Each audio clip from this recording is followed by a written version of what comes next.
One guy that has not taken, doesn't need a lot of time to get used to practices, and that's CJ Campbell. We're seeing a lot of signs of him, how it was with Treshaun Ward this last season, the king of spring, and CJ Campbell blowing up on Florida State's first scrimmage on Saturday, and hearing a lot of good things. One thing I was told, a 60-yard breakout run.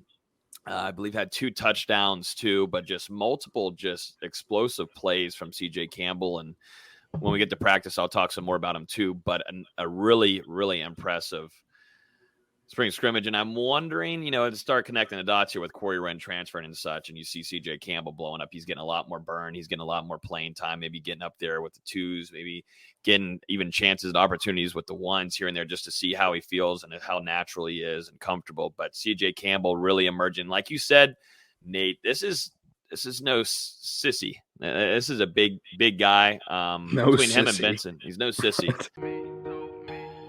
Hey guys, it's Terrence Mann. You're listening to Hear the Spear, presented by Noel Game Day. Go Dogs. Hey, what's up? This is Peter Ward, a.k.a. P-Dub, in the house. We're listening to Hear the Spear, presented by Noel Game Day. Go Live, go Noles. Hi, this is Charlie Ward, and you're listening to Hear the Spear, go Noles. This is Terrell Buckley. You're listening to Hear the Spear, presented by Noel Game Day. No Bloody. But perhaps better known as the greatest corner to ever step on a football field, Deion Primetime Sanders. Great Deion Sanders, my brother. What's going on, man? I could wake up to that greeting every day, man. That was awesome. Hello, Noles fans. This is former Seminole Derek Brooks, and you're listening to Hear the Spear, presented to you by Noel Game Day. James Wilder Jr. What's going on, James? Thanks for having me on. SSOD, Florida State or Die, and go Noles. William Bar None Floyd. Gentlemen, what's up? What is happening, guys? This is Logan Robinson from Hear the Spear, presented to you by NoelGameDay.com. We are here on a fantastic, beautiful Tallahassee Thursday evening. We just wrapped up a intense practice. Mike Norvell liked the response from Tuesdays, little iffy practice to Thursdays. Happy with what he saw today out on the field. We've got some pro day stuff to talk about, recruiting, big-time recruiting weekend coming up soon. We've got also a recap of today's practice, maybe a surprise this upcoming weekend in recruiting. We'll dive into that. And then we got a lot of basketball content to talk about this evening also. So thank God we have Austin Veazey in here to give us the latest. He and Jake have been killing it. So with me this evening, we've got Nate Greer, lead recruiting insider at the top with me. D-Lou, bottom right, lead writer and editor, and then Austin Veazey, lead basketball writer. Gentlemen, how are we feeling? Busy week, but it means we got some stuff to talk about. I'm feeling good. Check out this new room. Yeah, There's stuff on the walls. Look at you. You're looking good. There's not a permanent haze in the background now.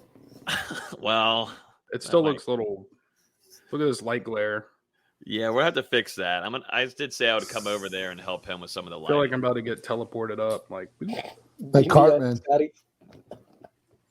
Yeah. A full-on Cartman from South Park's first season.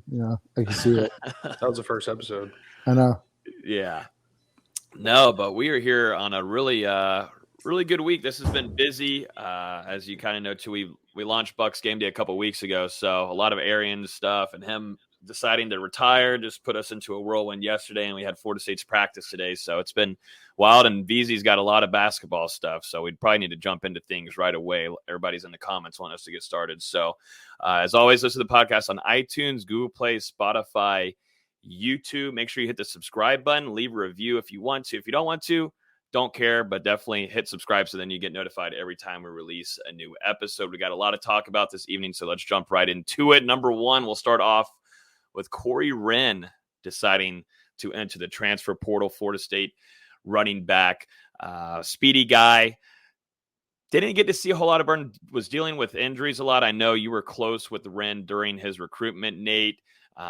And I just thought probably lead it off to you first. What are your thoughts on Wren deciding to enter the transfer portal? I think, his message came across pretty clearly that he just was looking for more opportunity, maybe more playing time. And that's understandable because if you're looking at that running back room right now, it's pretty stacked. So what are your thoughts, Nate, on Wren? It is what it boils down to is the opportunity to play more on offense. He's kind of buried on the depth chart. And some of that is just he hasn't been able to stay healthy, battling some injuries in the lower body. But, it's to be kind of expected. I think we kind of talked about it a little bit here before spring started, that he was someone to watch to see what happens if, he's going to gain some traction or possibly be a guy who looks to leave. So, the move doesn't surprise me. It's nothing more than wanting to play more. The guy does like Tallahassee. He likes the coaching staff. He really enjoys being in Tallahassee, but, he's two years into his college career and wants to play more. And that's led him to go ahead and enter the portal. So, he, for not to put too much out there, but, not really happy with just the special teams focus, wanting more chances on offense. He did look good so far this spring from what, I saw, and, Logan and Dustin have been out there more than I have, but, he's looked pretty decent. And his best practice on Thursday. Yep. He's finally healthy, and that's why. When you have a nagging, groin injuries and hamstring injuries and stuff like that, those take a while to heal. And speed being a part of his game, he hasn't been the player that everyone thought he was going to be, and that's because of injury. But he's healthy now. I wish him all the best because, he's a really good kid. It's a business decision for him in order to get a chance to play more, and that's what it comes down to. And I do think that speaks on the ability of CJ Campbell. I know he's a walk-on, but very much taking the Treshaun Ward route. The kid's he's no slouch. So it looks like FSU really has a solid 4 or 5 man rotation in that running back room. So, good luck to Corey, and I hope to stay in touch with him. Yeah, like you said, I don't really think it comes as much of a surprise, just because of where he already was in the rotation with Treshaun Ward, Lawrence Toafili, DJ Williams, guys that had kind of passed him up last year. And then you had Trey Benson and Rodney Hill come in, and they've already been pretty impressive, showed some flashes in spring camp. And you mentioned CJ Campbell as well, who has continued to impress. He was a guy we noted in the fall last year who was just consistently impressing in practice for Florida State. And now, he might get a bigger opportunity. And Wren, coming into spring, I thought he looked pretty good. I was surprised to see him in person. His frame was much more developed than I thought. And I think that was the benefit of getting to go through the tour of duty, coming back from those injuries. But, like you said, Nate, it comes down to opportunity. He never got to play an offensive snap at Florida State, if I'm correct. He only contributed on special teams and just didn't get to make much of an impact overall. And wish him all the best and hope he finds success somewhere. Yep, absolutely. And that running back room, it was pretty clear today how much depth they have there, because you got to see some flashes of DJ Williams too, breaking open some plays. We'll talk about it later on whenever we get to the practice report, but you can see though, this running back room is pretty stacked, and maybe weren't thinking about this before going into spring, but if you look at it now with the emergence of CJ Campbell, you still have DJ Williams healthy. Now you have Rodney Hill too. That running back room is big. I do think that, when you look at what Corey Wren brought to the table is, someone that you can get out in space, get him out in the passing game. And that's something that Rodney Hill has looked really impressive so far, maybe more so versus being a running back, natural straight up running back. And that's not saying that he hasn't had his moments of looking really good as a ball carrier, but Rodney Hill looks like, one of those athletes that you can get out in space and create mismatches, kind of like an Antonio Gibson that Norvell had at Memphis. So, I think those kind of things, it led to, Corey's decision. So, but it also bodes well for FSU that they have more than a handful of guys that look like they can contribute to the backfield. Yep.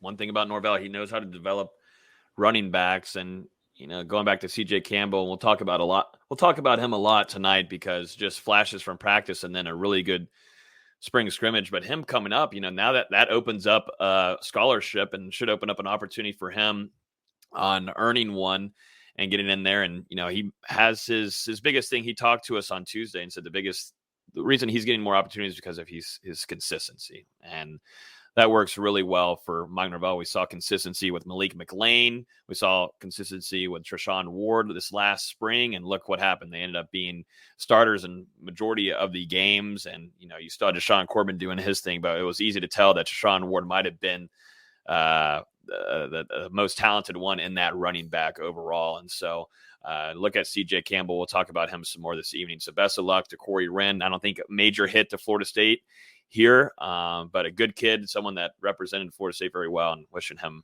the best of luck wherever he goes next. And one more thing before we move on. It wouldn't surprise me to see him, maybe turn his focus to track. Yeah, and that's what, wasn't there some smoke about him maybe going fully into track before the season? Mm-hmm. Wouldn't surprise me, but the kid loves football. He considers himself a football player first, so I think we'll give it one more chance, but I wouldn't be surprised to ultimately see him go the track route. Mm-hmm. Yeah, very fast, very speedy, and like I said last Thursday, had a touchdown score and had a really break off run off the side by the sideline there, and so I thought he had one of his best practices of the spring on Thursday. So it's just crazy how some things can change just like that. But like I said, wishing him the best of luck. Let's talk spring scrimmage here, because I know there's a lot of comments and there's been a lot of DMs and Discord messages if we're going to talk some spring scrimmage, and we most certainly will. We had a few sources in attendance for this, so we have a little bit of nuggets to share. Let's start off with the quarterback position group. And, I was told there was some ups and downs behind Jordan Travis with Rodemaker and AJ Duffy. I think there was one clip shared, I believe, by Micah Pittman's girlfriend on YouTube that was all over Twitter of a really nice rollout throw made by Duffy. But ups and downs for both guys behind Jordan Travis. On Jordan Travis's side, I heard some really, really good things about the deep ball for him, which is something we saw on Thursday right in front of my own eyes just blow up. I know we talked about it on the podcast last week, but he was connecting nonstop, had a beautiful 90-yard drive, 3 plays on Thursday, and then goes into the spring scrimmage. And from what I was told, had some really good deep balls on the money, but there were some drops that, you don't like hearing that ever. But Jordan Travis at least being able to be on the rhythm there as his wide receivers going deep is something that he has to work on and get better at, because there was opportunities last year where, those are explosive plays that Florida State has to get down on the field with, and that's something Jordan Travis is developing and getting better at. You see Tony Tokarz, Florida State's quarterbacks coach, really hands-on with all of these quarterbacks and still really heavily on Jordan Travis. And so I think that's a good sign, at least for the deep ball situation here, and him getting better there is something that he's working on. And, his reads too. I saw at least on last Thursday, making a third read to a wide receiver. And, that's something that, a year ago, you really want to see Jordan Travis doing. He also did it in practice today in an end zone throw, finding Malik McLean. So those two connecting very well. But yeah, quarterback room, some ups and downs. Rodemaker, still some developing work to do there. But Jordan Travis, from what the source told me, definitely, just levels and levels ahead. And it was kind of like how it was last spring. With Mackenzie Milton there, you had Rodemaker, you had Purdy, but Jordan Travis being just way ahead of these guys. And, it's going to continue a conversation after spring of who they're going to get at QB2, because I still think it's going to have to be a transfer thing. Delu, I think that you got to find some help there. And I don't know if Florida State has a really good backup to Jordan Travis right now. And that's going to be a conversation we'll talk about all offseason. But who's going to want to transfer and be a quarterback? No one's entering the transfer portal and saying who wants to transfer and be a quarterback, or you mean a backup or a backup. I'm sorry. Who wants to transfer and be a backup quarterback? Because these guys are in the transfer portal and they're looking for opportunities. They're not saying, "Hey, let me go transfer to Florida State. They didn't even make a bowl game last year, and I'm going to be the backup behind Jordan Travis." That's not a knock on Jordan Travis at all, but I just don't. In this day and age, not many people are transferring to sit. They want to play immediately. Mm-hmm. Same with Milton last year. If he would have known that Jordan was going to end up beating him out, I don't think he would have ended up at Florida State. I think you'd be surprised. It wouldn't be a big time kid that would come, but I'm starting to be in agreement with Logan. I do think that Duffy would have flashes. That throw that made its way to social media that's an NFL throw. But he also had moments in the scrimmage where he's, from what I understand, like Logan said, there was a really bad throw at the end that was just no one in sight, and that was an interception. He's going to be a freshman. When you have Tate Rodemaker, who's your next most experienced guy who has had his struggles, I do think that you can't chance going into next season with Travis's injury history. I think you got to try to find someone that can at least be a game manager for a game or two if something happens. Because I just, I speak for myself. I don't trust, what they have right now. And I think Duffy is going to be a guy for them. I just don't think that, he's going to not play like a freshman. And that's to be expected. That's anywhere else in the country. Yep. Yeah, true freshman coming in, understanding the system, and that's going to continue to develop. And you see him scrambling more in practices, and that's just how it goes. And he was studying the system before he came, so he's understanding the system. It's just, it's a whole different ballgame from high school to, college, and the speed of the game and everything. It's going to take time to adjust. So, FSU has their number one guy, and I think that, they're going to have to test the waters to see what else is out there. Yeah. It's just a tough situation to kind of tough to sell. Hey, because at the same time, you don't want to push off Duffy or Rodemaker at the same time by bringing in someone else that, has eligibility then farther beyond 2022. There's a lot of moving factors that you have to think about when you're bringing in another quarterback, because Jordan Travis probably going to be back for another year. Duffy's obviously, the plan is he going to be here for the next 3 to 4 years. Who knows about Rodemaker? So you bring another QB in the room to mix it up. Even if it's a 1-year guy, got to understand that, what's best for the team. There's got to be some understanding. I don't think you bring in a guy with 3 years experience or 3 years eligibility left. I think you bring in a guy who has maybe lower level experience that can help you at some point. It's tough. Like you said, Dustin, it's tough.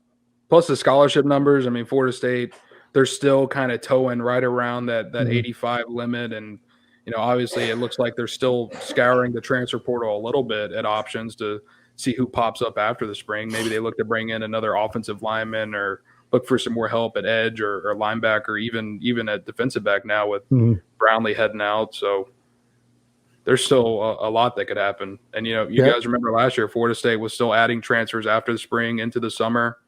So I don't think it's over yet. They added Gibbons in mid or late March? Yeah, and they added Marcus Cushney 2 weeks before fall camp began. So where's Hornibrook when you need him, right? Golly, you just kill to get some Hornibrook. Man. In his left arm. What a good time that was. What a fascinating quarterback. Or that should just be a whole conversation in itself. I don't understand. That's props to Wisconsin staff to get 26 wins out of 26 wins out of him. And O-line and running backs. Didn't he win a conference championship? Probably. Props to Jonathan Taylor for carrying Hornibrook. I'll find it for you. Yeah, exactly. One guy that has not taken, doesn't need a lot of time to get used to practices, and that's CJ Campbell. We're seeing a lot of signs of him, how it was with Treshaun Ward this last season, the king of spring, and CJ Campbell blowing up on Florida State's first scrimmage on Saturday, and hearing a lot of good things. One thing I was told, a 60-yard breakout run.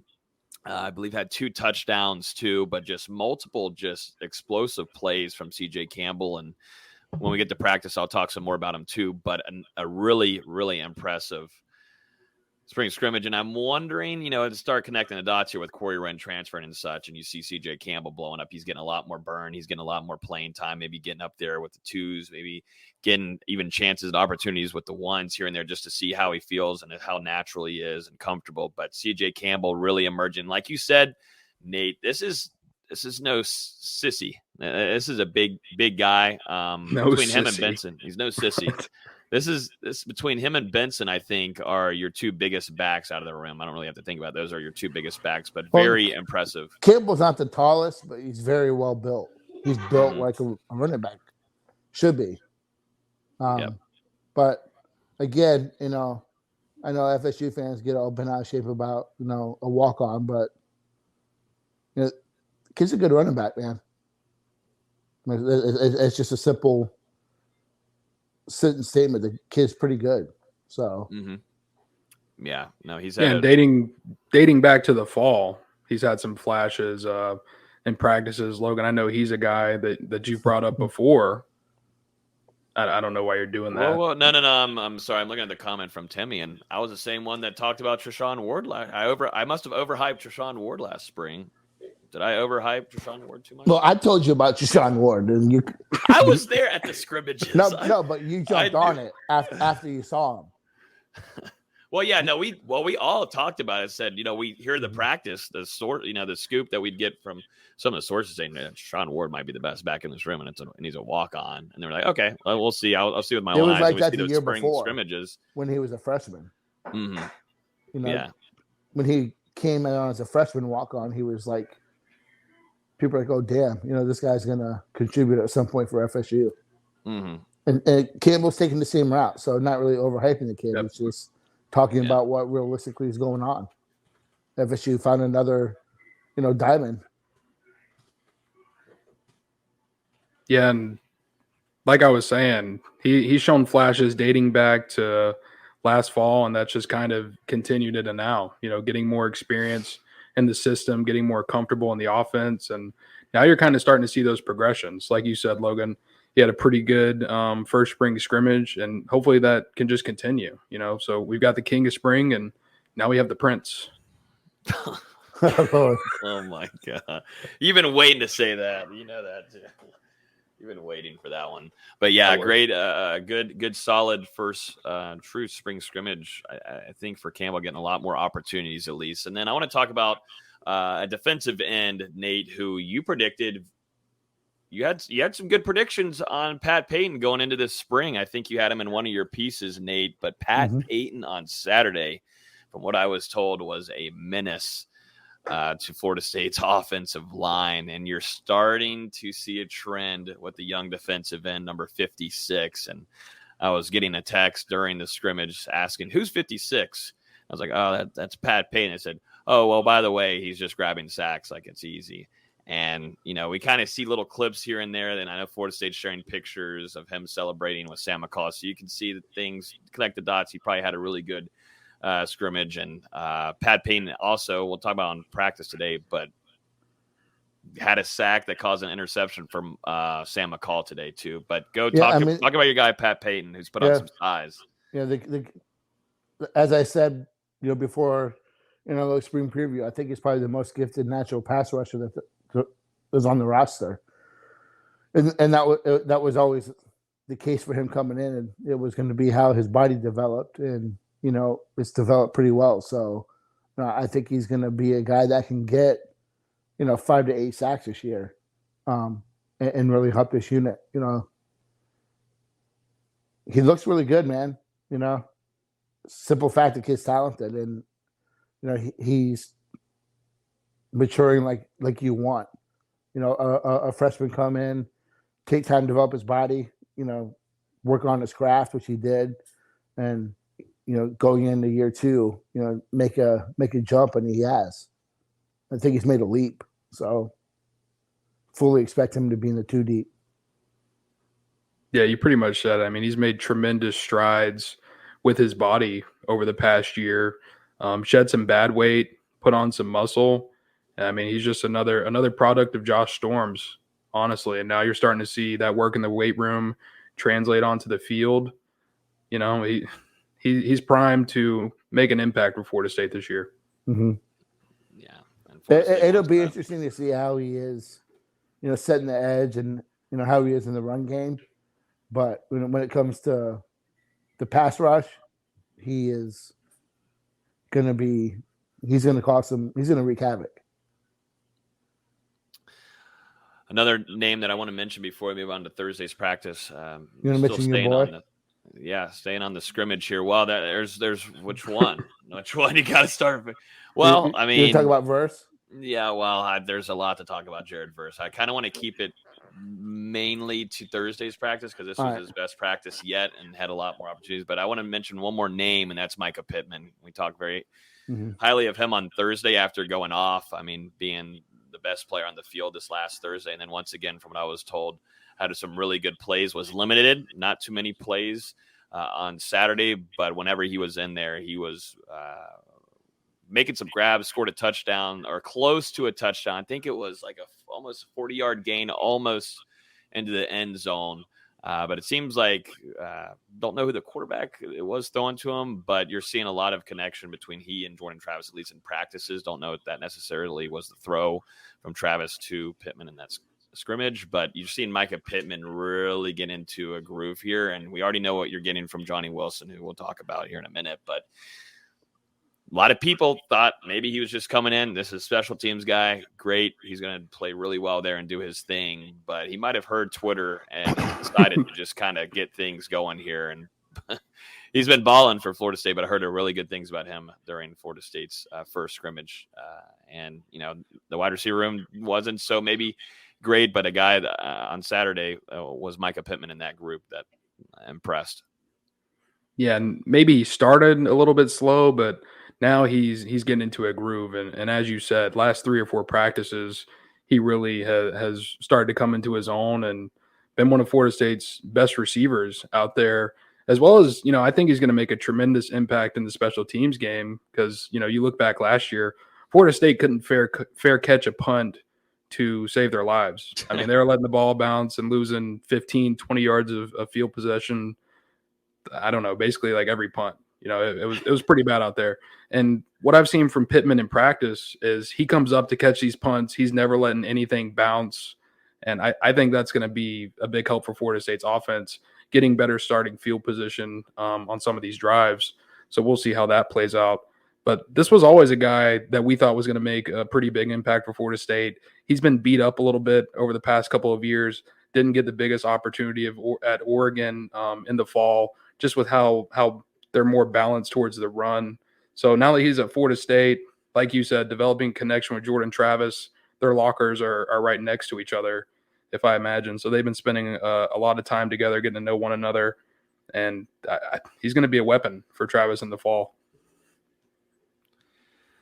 Another guy that's going to be a big-time weapon is going to be Florida State wide receiver Johnny Wilson. We'll jump into some practice notes from today. A lot better practice overall. Mike Norvell, after the session, said he liked how intense it was. He said this was one of the most intense practices they've had, and I will say it was chippy. It was most certainly chippy. The guys in the group chat do know that. It was very intense. And, Mike Norvell talked about it after practice. He said there's definitely a lot of teaching lessons and, things that they'll talk about, just things that, I think he liked the practice. It was a football practice. This was actually, this felt like a true football practice and guys chirping with one another. You had offensive linemen and defensive linemen going at it. And, they had some extra stuff going on. And that's just how it should be. You're right in the thick of spring right now, guys fighting for that depth chart. And one of those guys fighting for a depth chart is Jared Verse. I'll get to him in a second. Let's watch right here. We've got, I believe this might be the throw from Tate Rodemaker. Yep, this is from Tate Rodemaker over to Johnny Wilson. Although wide open there, but he's been, we talked about it. We were like, oh, well, this is definitely a red zone threat, and here he is. But, I mean, he's been making these grabs all over the field, and the quarterbacks just love throwing to him because of how lengthy he is and his ability to high point these balls. But look who's I just now noticed it. Look who's after the quarterback here. Is that PP? Mm-hmm. That sure is. Can't tell through all the pixels. I know. Thanks, Twitter. I hate Twitter. I think this is a tip ball in my. I think. Before we get into the practice, I do like the fact that they bounced back maybe off of their worst practice of the spring. Mm-hmm. Agreed. You didn't see it carry over. If anything, the intensity and the chippiness maybe was a little bit of frustration for how they practiced yesterday, and they probably got dug into a little bit from the coaching staff after, and that's good. But they didn't have a back-to-back poor practice, so really good to hear that they came back and had a much better day. Yep. A lot better. But yeah, Johnny Wilson continues to just make these plays all throughout spring so far, and he's been kind of a shocker. Maybe he has been a shocker to I think a lot of Florida State fans with how quickly he's gotten adjusted to Florida State's and Mike Norvell's offense and clicked with the quarterbacks. And like I said, the quarterbacks love him because of his length. I mean, you can throw it. Mm-hmm. You have a lot more range to throw with Johnny Wilson per se, and not Terry Wilson and Keyshawn Held. These wide receivers, that's just how it goes in football. I'm going to see if I can find another video here, but I do have one on Jordan Travis having a pretty impressive rollout and finding Malik McLean really late here, but it's actually throws across his body back into the end zone and is able to find probably, I would say, his favorite wide receiver right now.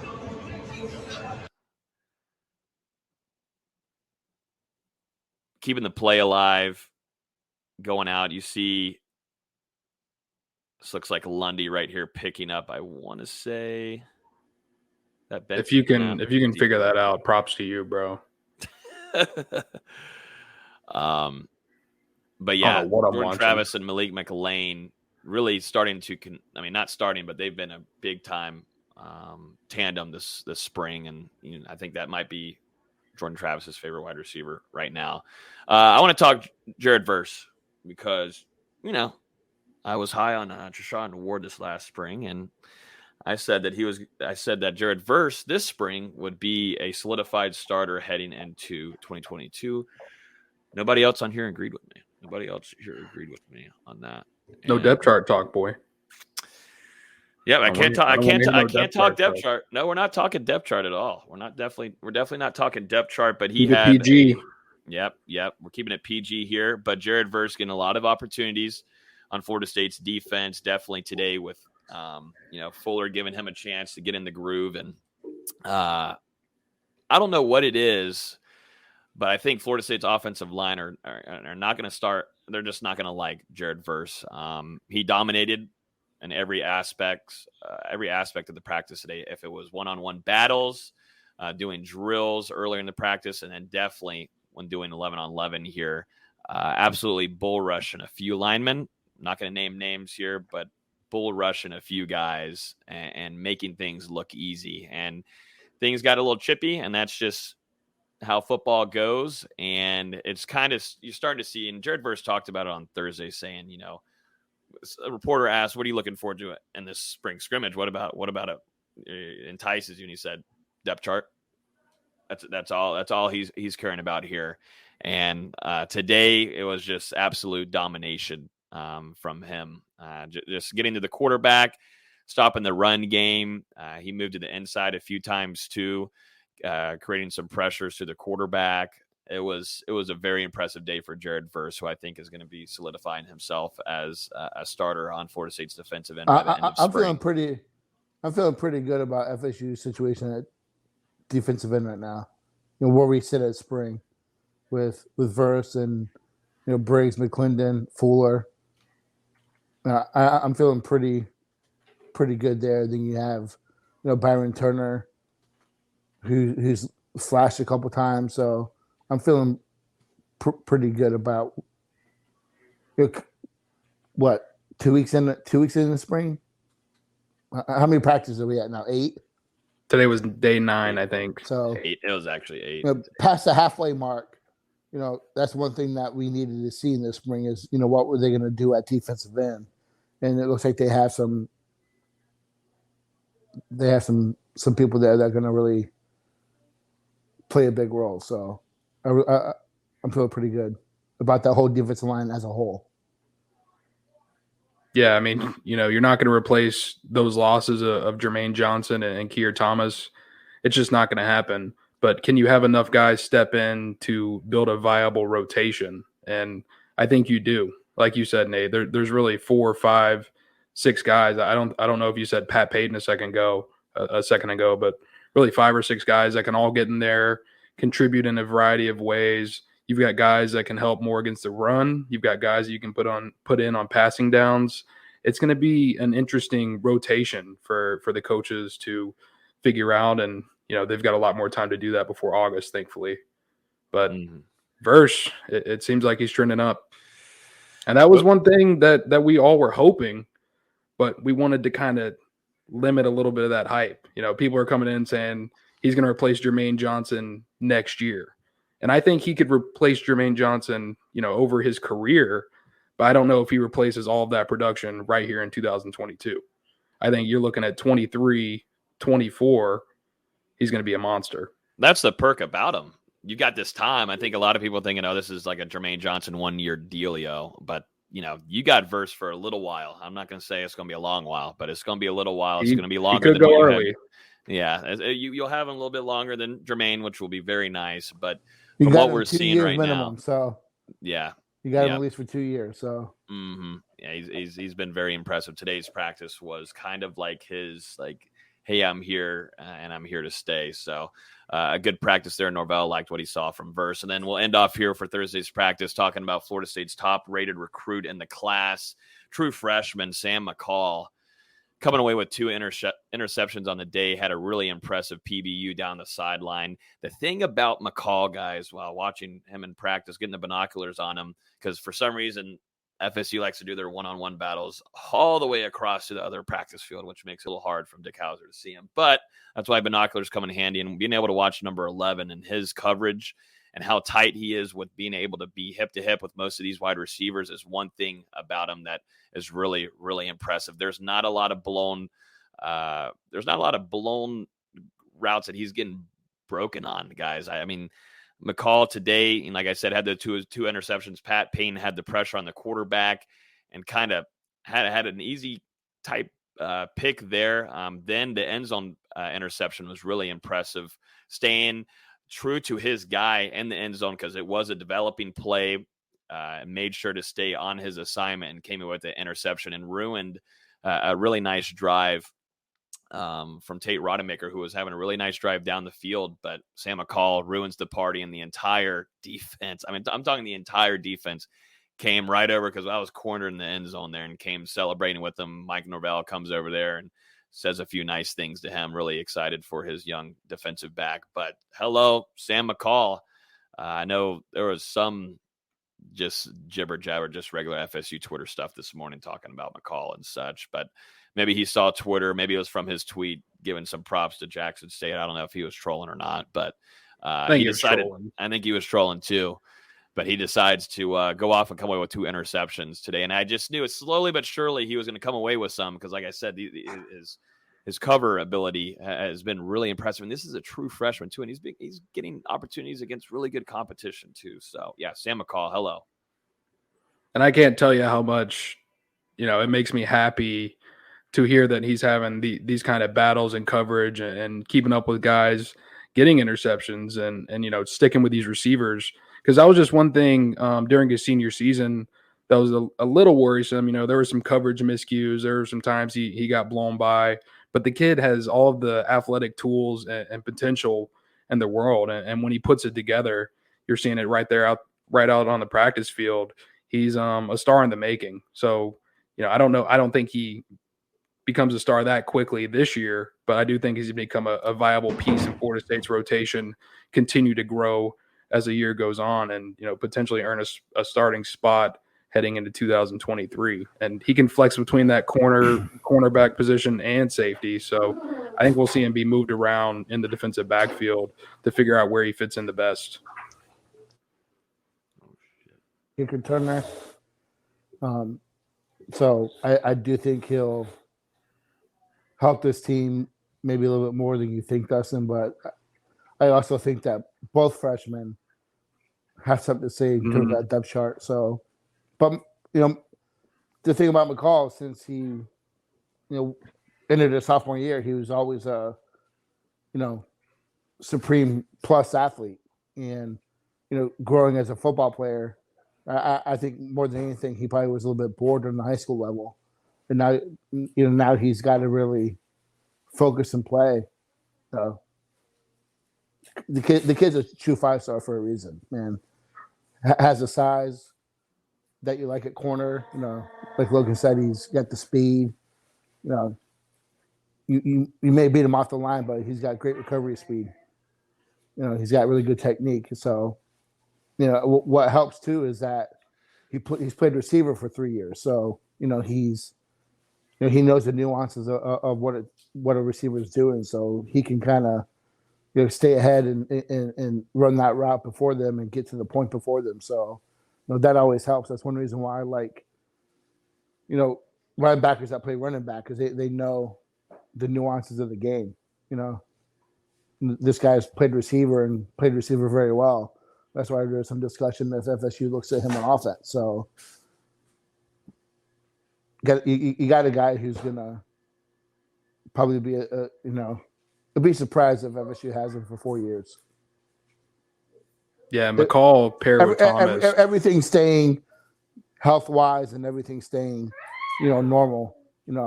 He's probably a 3-year player for FSU.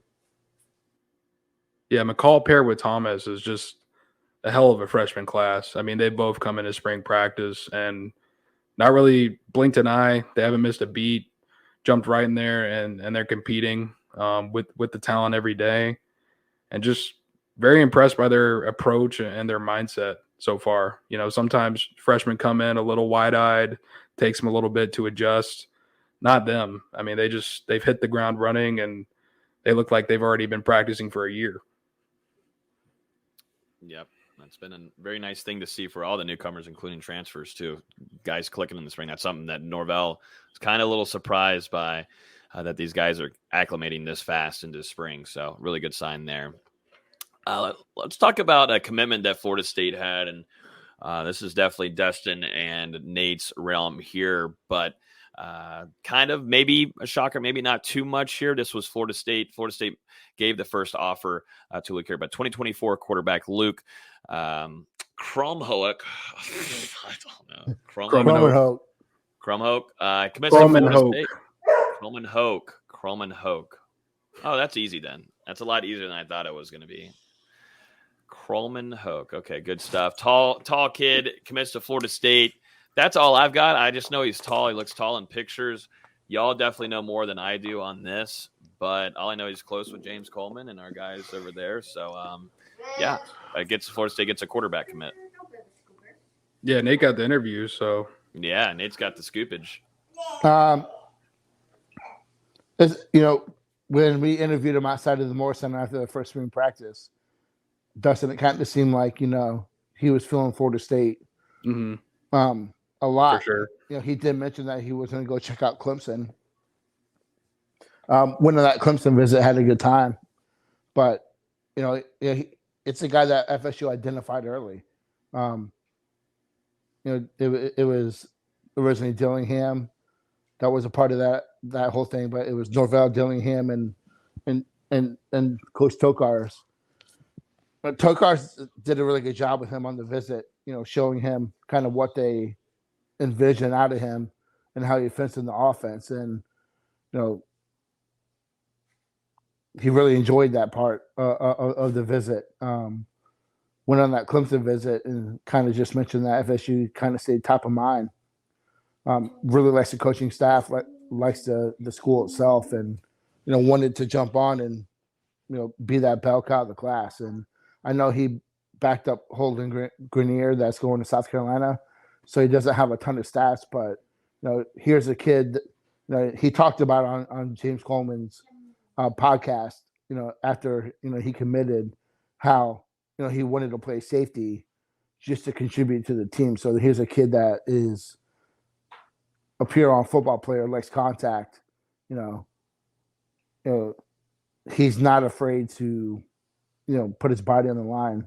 And as he said in the interview, he's like, if I have to run to a 400-pound defensive tackle to get in the end zone, I'm going to do that because, I'm not going to lose. I like his mentality. The coaches like, the way the ball jumps off his hand. He's not the biggest kid yet. He's probably all of 6'4". You think that, Dustin? He's at least 6'3". Yeah, I'm pretty sure whenever we talked to him after the visit on March 5th, he's pretty lanky. He said he was 6'4", I think 180 or maybe 190. Yeah, so he's got to fill out his body, but there's a lot to like about him in terms of him as a passer. And he didn't get a ton of opportunity as a backup, but Florida State seen him throw, and that they really like what he brings to the table. So you get your 2024 quarterback, and that's maybe a class that you see two guys. So I don't know if FSU is necessarily done at that position for 2024, but you get a kid who he's a football player. He has that mentality of whatever it takes. So I'm really good with the take. Yeah, I don't think FSU's and Norvell hasn't done a bad job at quarterback since he's been there. So, he's identified guys, and you got Duffy, you got Parson. Purdy's had his deal with injuries and everything. So, not everyone's going to work out, but you got to like what you've seen so far. Yeah, and I don't think FSU's done at quarterback in 24. I think that's probably a cycle where they're going to look to take two, which is why they felt comfortable taking Chrome and Hoke so early. They're going to continue to pursue those elite guys like Jaden Davis, who they had on campus back in January. But speaking about Chrome and Hoke, he's a pretty unique prospect, especially as a quarterback. A lot of guys think of quarterbacks as guys that don't want to throw their body around out there.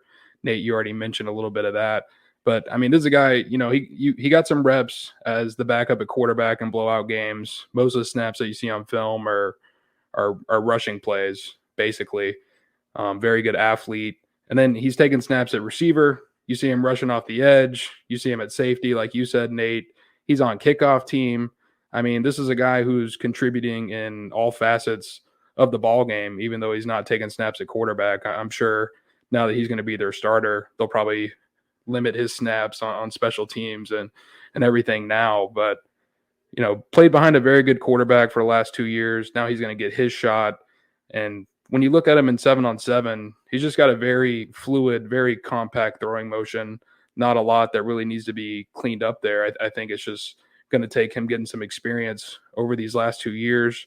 And he actually plays 7-on-7 with fellow Florida State commits, Cam Davis and Jordan Pride. So he's already got a really good relationship with those guys there. And you got to think they're just going to be sitting there developing chemistry now over the next 2 seasons, playing with each other and building those relationships. So it was a good take for Florida State. I was a little surprised. Maybe they didn't wait closer to the summer to get a chance to see him throw again. But then again, they've been evaluating him since almost a year now, since offering in June of 2021. Mm-hmm. So I guess they felt comfortable with all they saw all they needed to see. Yes. Got him back on campus in March, saw him in person one last time, and that was it.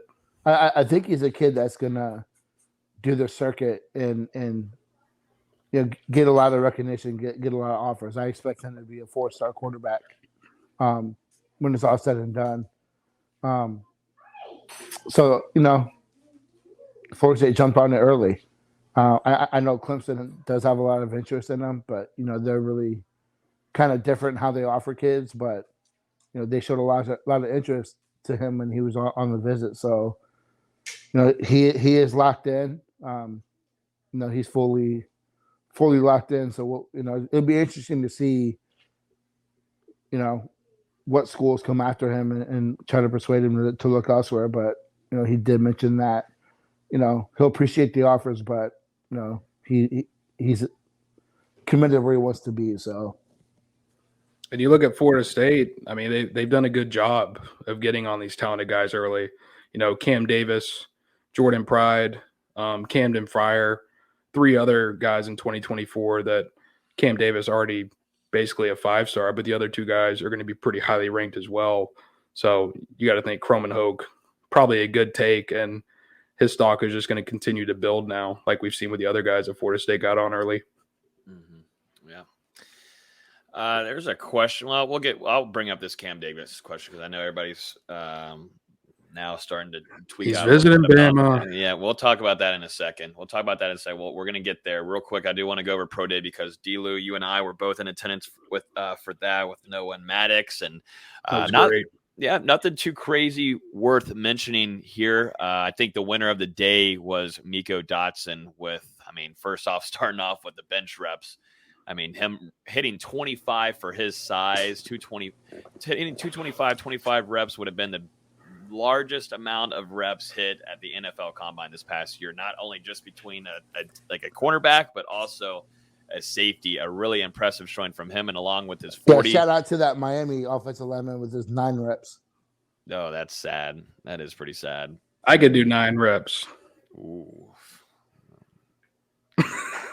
I don't think you can do 3. That's a stretch. I don't think you could. If he knew he was getting Whataburger afterwards, then maybe. If you could tease Austin, I just need a Whataburger meal down the field, then yeah. Yeah, like every rep is a bite of a Whataburger. I need like 12 days of training, and I can do it. Yeah. But yeah, no. Miko Dotson had a really, really impressive day, and another guy dealing with injury. A lot of these pro day guys dealing with injuries throughout their career, but most certainly Miko Dotson. I thought and during his career, I don't want to dive all the way into Miko Dotson's career at Florida State, but I thought out of the DBs, if he was fully healthy throughout his career at Florida State, I thought that whenever he had his shots to get into games, I thought he was one of your top corners. So wishing him all the best. I thought he had a really impressive pro day. And then, Jermaine Johnson also, he only did bench, and we knew that going into it, but hitting 27 reps there, tying Kayvon Thibodeau, who's going to most likely be one of the top defensive ends to go. 27 reps at his length size for his arms is really impressive. It's great. It's very impressive. Very impressive. We didn't get to hear the measurement, so I've got no idea what his arm length is. I kept on telling Dustin that's a lot of good reps there. Dustin was like, "That is really look bad." At it. Look how long Dustin, that is really good. Dustin's like, "No, that sucks." I was like, I didn't say it sucked. I was like, I thought he would be able to do more. God. Yeah, 27 reps. I thought he would get 30. Sorry. I thought Kier would do more than 19, honestly. I was kind of surprised. I thought so too. 20. I thought he'd be in like the 22, 23 range because he was a strong dude. He is huge.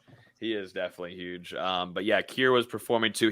We saw him talking with a lot of scouts at the end of the pro day. We saw Jermaine Johnson going and being really vocal with his teammates too, going to every drill, being very hands-on with them and showing support, which was really cool. And it just goes to show it. He really does love Florida State. He's going to come back. He's going to be with Mike Norvell, and that's going to be huge for, I think, recruiting later on. Mike Norvell and that connection there that they built started off with Mike Norvell blowing up his phone multiple times. And then Jermaine, God, am I going to answer this fool's voicemails or what? And ends up actually answering them. And then from there, just one phone call. And JJ said, you know what? I got to go give them a visit and give them a shot. So, but yeah, Jermaine Johnson did his thing with the bench. Granted, I wasn't there, but I think the winner of the day was Sean Corbin. Yeah, not too shabby, not too bad. It seems like coming out of it, just a couple of reports I saw that he's kind of locked himself into that third, fourth, fifth round guy, which running backs aren't first round guys much right now, so. That's the typical range now for running back. So, good for him. Damn, Tom coming in, D-Lou, saying maybe you could hit it 9 reps for 75 pounds, maybe. What's that? A 10 and a 5 on each side. I could rep that for days. Let's see it. What? Oh, yeah. Tom wants to know the measure of the calves, too. We always got to figure out the calves because we didn't get any measurements because they were in the far corner of the building, and we were stuck on the sideline behind makeshift fences. So, yeah, that's good. I also want to shout out Emmett Rice, too, who didn't get to see him play last season, but I thought you size him next to Kalen Brooks, and you're like, Yeah, there's a whole difference here of an NFL caliber size linebacker, and you've got DeKalen Brooks. And, I wish DeKalen Brooks all the best. We all do, most certainly. Wish you all the best. But Emmett Rice is a NFL caliber size linebacker. And, he had a really good ending to the season prior.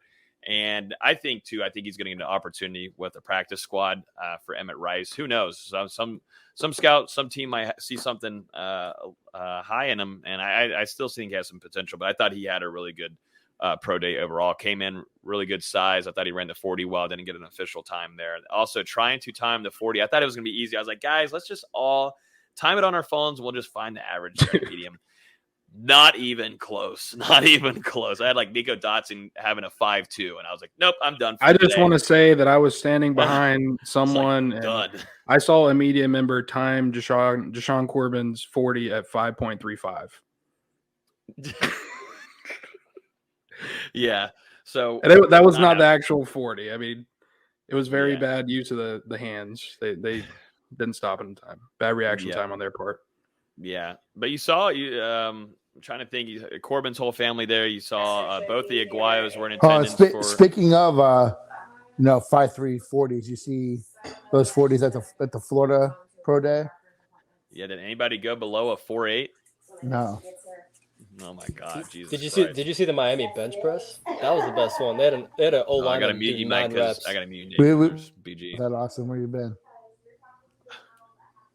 Yeah, Dotson outlifted everyone on Miami's roster combined.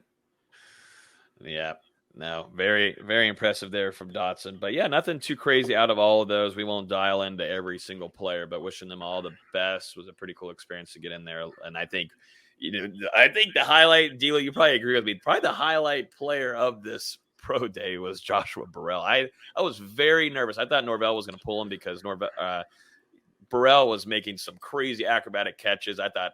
You should probably bring that up. That they brought in Josh Burrell, they brought in Malik McLean and Jordan Young to run some routes for Mackenzie Milton alongside Corbin, Andrew Parchment, and Jordan Wilson. And the guys that are still at Florida State were far more impressive than the guys that are trying to go to the NFL. I'll just say that. Yeah, no, I saw a lot of the scouts. Who said that they were taking pictures of Josh McLean? I was watching. There was a scout on the sideline next to me, and I was watching him take. I don't want to do that. I'm not burning. Yeah. I'm not burning my source, but your sword. Anyway. You have NFL scouts get. Yeah, I got his number, bro. Yeah. We're going to Chili's, but anyway, I saw him get some pictures of Burrell and McLean. Going to Chili's. Why tell us you don't remember what the team was from the Chili's scout. Has an underrated menu. Burrell's going to be a problem, dude, in the slot. Yeah, it's a variety. Burrell and McLean. I mean, McLean is just such an impressive athlete on his own, but Burrell, whenever battling for one-on-ones, it's gonna be fun. But yeah, you saw them. You saw the scouts kind of salivating there, looking at those guys like, dang, we came to the wrong play day. Oh, we got K-Camp in the house. Rising Spear now kicking off with him over there doing some social stuff for. I'm looking forward to covering a lot of that Rising Spear. They said they got a big announcement on April 4th, so we'll keep an eye out for that. But yeah, Burrell, he's right. K-Camp's right. Burrell's definitely going to be a stud, I think, for Florida State. And we'll see how much he gets into this rotation this upcoming season. Let's move into some. Go ahead. I was going to say, just now that he's back healthy, you're really seeing what he can do. I don't think he necessarily has that breakaway speed, but that was never what he was touted to do. He's a possession receiver. He's going to come in, make tough catches in traffic, and get yardage. And like you said, Logan, he looked really good out there on Tuesday morning. Yeah, he's going to knock someone's dick in the dirt for real. He's going to be a dog. Okay. Can I? What was that again? Knock someone's. It's an old term, dude. Well, say it again. I'll say it again. Knock someone's dick in the dirt. Oh, I didn't hear the knock. Okay, I just thought you said he's just going to put his dick in the dirt, and I was like, I don't know. He may do that too, man. Who knows, man? 2022, man. It's getting crazier by the day. Welcome to Hear the Spear. This is where you come for the content. Let's jump into some recruiting before we get to VZ salivating at all this basketball news that he finally gets to talk about after a tremendous basketball season we all got to be witnesses of recruiting. Cam Davis, should everybody flip out and be worried that he's visiting unofficially to Alabama or Georgia? No. No freaking out? What do you guys think? I don't think I'm freaking out.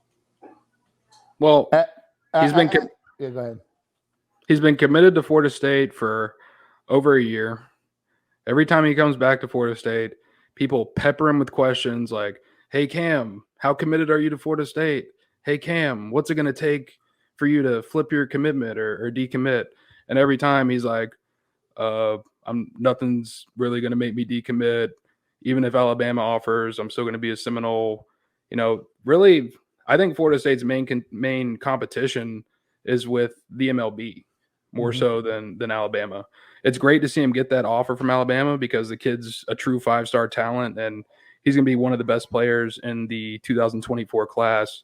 But I said it a little bit earlier, Florida State, they've hopped on him early. They really sold him on that relationship. I mean, he has a outstanding relationship with Coach Johnson to the point where he told me in an interview before, he's like, if for some reason Coach Norvell was to leave and Coach Johnson stayed at Florida State, I think I would still probably be going there just because they're so comfortable with one another. So him going on this visit, he actually told me 2 or 3 weeks ago, whenever he got the offer, he said he was probably going to go check out Alabama, but I think it's more to go have fun. And he's also having some teammates come with him that are trying to get exposure as well. And this is an opportunity for Alabama to see those guys as well. And Cam, he's going to be back at Florida State the following weekend for the spring game. That'll be his 3rd or 4th trip of the offseason already.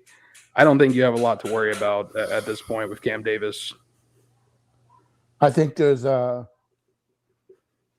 99.354% chance that he goes to Alabama, that he signs with FSU. So I don't think this is a once in a lifetime thing for kids. I wouldn't be too worried about it. Yeah. Lowe's talked about it multiple times on the show here when he was a co-host. Talked about, I knew I was locked into Florida State. I wasn't going anywhere else, but he went to the West Coast and visited USD. Got to see that. Went to multiple other SEC schools in the Southeast over here. So he wanted to have the opportunity of being able to visit. Why not? I would. Hell yeah. If I get treated like royalty, go in there and get to see Nick Saban, one of the greatest college football coaches, the greatest college football coach of all time, being able to go see the facilities and such, that's great. But he's a team player guy, and he's also going to bring some of his teammates there too. So it's FSU Twitter. We're in the spring. Luckily, it's not dead heat of the off season. Well, Travis Hunter, they'd be freaking out. Travis Hunter has completely given this fan base PTSD. Yeah. Oh, absolutely. And it's understandable. Absolutely understandable. Absolutely. I guess. It's the exception versus the rule, though. I mean, look at the way that Travis Hunter versus Cam Davis conduct themselves in interviews.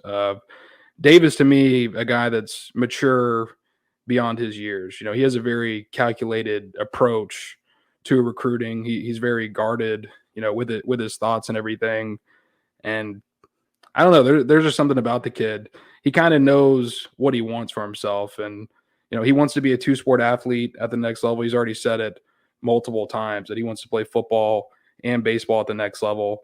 And I'm not certain that Alabama could offer him the same opportunity on the baseball diamond that Florida State can. It comes down to mom. I chatted with her a little bit, at that Elite Junior Day, while others were interviewing Cam, and it comes down to where she feels she can send her kid, and he's going to be taken care of, and she's extremely bought into the Florida State staff. So Yak, absolutely, for sure. Yak too. Father, it has that kind of, father figure type of coaching. And there's a lot of coaches that are on the staff that are like that. But that's a big emphasis for a lot of moms, for a lot of recruit moms to come here. If I'm sending my child off and to go into college for 2, 3, 4 years, I want to make sure that he's around, adults that, will take good care of him. So Makes sense. I'm not worried. We won't spend too much more time on this, but we're just only adding to the steam of FSU Twitter going crazy, losing their minds. Just to cap it off, Florida State baseball has been in consistent contact with Davis. They see him whenever he's on campus and everything, and they've already accepted his commitment. So it's pretty set in stone for him to be a dual sport athlete at Florida State right now. And same thing with another guy that's committed in his class, Camden Fryer, also going to be playing football and baseball at Florida State. And Jordan Pride is actually in the process of discussing with the baseball staff if he will be a take to be a dual sport athlete as well. So a lot of really talented guys, not just on the football field, coming in for Florida State. And that just shows the versatility of some of these athletes. Who was the last FSU football / baseball player? Was it Jameis? And if that's true, then that's insanely shocking to me. I'm trying to think. It just might. It might be. I'm trying to think. That's a shocker to me. I'm looking right now. I'm trying to see if I can but find one. You see Norvell's recruiting, though. I mean, the way he works things, he's getting a lot of guys that are dual sport, dual offensive, defensive type players. You look at Sam McCall, too. I mean, you had Travis Hunter, but still, like, he's getting guys that are talented on a whole lot of different dimensions, for sure. But, yeah, if you look that up for us there, VZ, while we jump into this next one. Desmond Ricks. Rick. Desmond Ricks. What's going on with Desmond Ricks? Because the staff can't recruit. Yeah. I mean, the staff can't recruit. I think that, the staff can't recruit, Desmond Ricks. That's such a tired argument, man. So the top player in the 2024 class, there is, there's stuff that Dustin put in there. Nate has some scoop too, but Dustin put in some stuff into the Discord. If you guys have not gone and looked there, then you're definitely missing out. I've been slacking on Discord, man. My bad. We got to get you back in there, Nate. They're missing you. They miss you just in all cases. But Desmond Ricks, number 1 rated player in the 2024 class. Might be some good things happening soon. What do you got, Dustin? What are you hearing? Yeah, I mean, obviously this guy is a top target for Florida State, a really big priority. Ricks and his family visited Tallahassee earlier this month on an unofficial visit. It was supposed to be a one-day visit, but they were so blown away that they decided to return for a couple hours the following day. And I've just continued to hear good things about this recruitment over the last couple of weeks. It really sounds like Florida State has not only caught Ricks's eye, but they've also satisfied what his family is looking for from a school for him to go to eventually. And I believe they're planning to come back April 8th and 9th for the spring game. And it just sounds like things are trending in a very positive direction for Florida State at this time. Yeah. I mean, the guy's a hell of a player. I think it's interesting too, not to get too much into it because, I don't have much to say about it, but there's some talk about him possibly reclassifying, which I think is interesting. If they could get him in 23, I know they have some traction with Cormani McLean, who is just a great defensive back, and Tony Mitchell, they kind of lost some traction there. But to get a guy like Desmond Ricks, who's just as good as those two, and you can argue, maybe he's better than both. To get on him and where there's smoke, there's fire. I know there's a lot of crystal balls, et cetera, that are popping up for him. So, Florida State's done a hell of a job, recruiting him and connecting with his family and showing the opportunity. That would be just a really big get for Coach Norvell. It does seem like that. The spring game weekend might be a fruitful week overall for Florida State football. What do y'all think it is? I don't know. Like, what do y'all think it is? Norvell? Is it just the message? I think it's I mean, 5 win. I think Woodson's a really good coach. I think that, the school in and of itself, Florida State still is FSU. I think that, there's a lot of people that are bought into Norvell and his plan. As we've talked about numerous times, and I've said on other podcasts, one thing that is always talked about with recruits when you talk to them, whether it's on the phone or whatnot, is they always mention how much of a presence Norvell is on these on-campus visits, and how much energy he brings to the table, and just the way he can pitch and the way he connects is, I don't want to say the word elite, but it's up there in terms of being very, very, very good in terms of him doing that. So I think that that these players, FSU's got to do it on the field, but I think that, the baseline is forming relationships, showing what you had to offer, and these kids are buying into what this coaching staff is doing. So.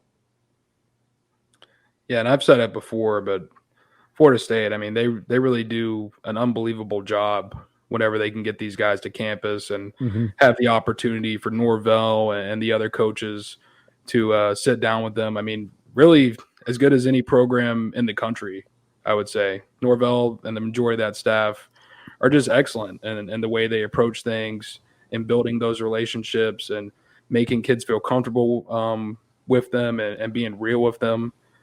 So that approach doesn't go unnoticed by recruits. And we've seen it each of the last couple of off seasons.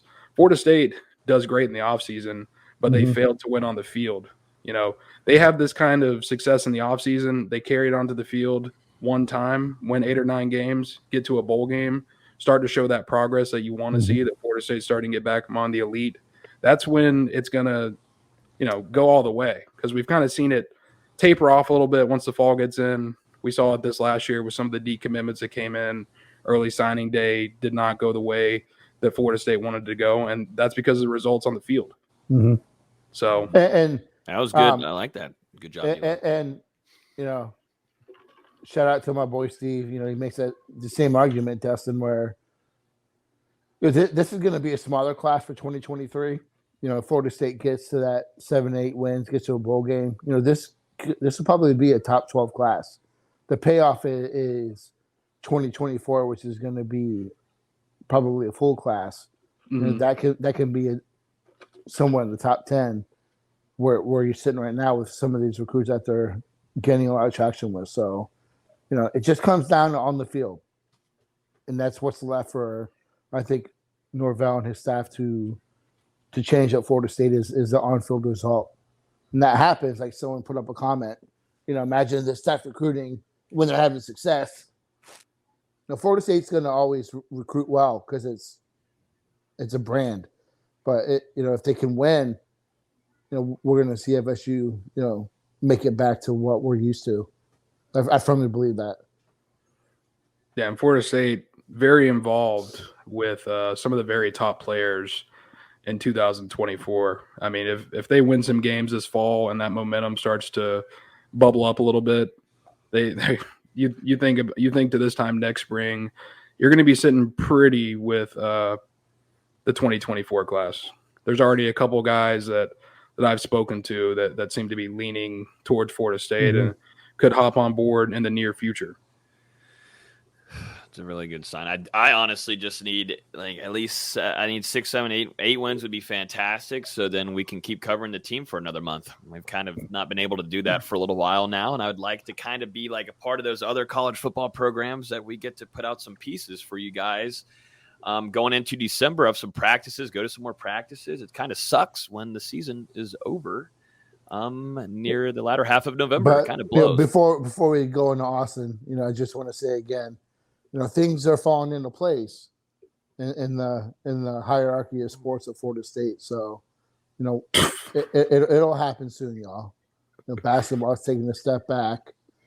There's a lot of positive things going on at the Moore Center for FSU football. So, we'll sit here and listen to Austin preach about, FSU basketball. I think he knows deep down that, things are getting back to where they need to be. Oh, no, it's tough.